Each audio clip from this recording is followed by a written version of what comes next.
வராகியை பஞ்சமி நாளினில் கண்டு வணங்கி வந்தால் பெரும் இன்பங்கள் தங்கிடச் செய்திடுவாள், வரும் துன்பங்கள் தீர்த்திடுவாள்.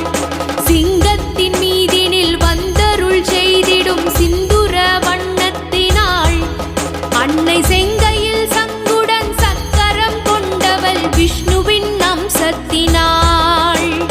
பச்சை நிறத்தவள் இச்சை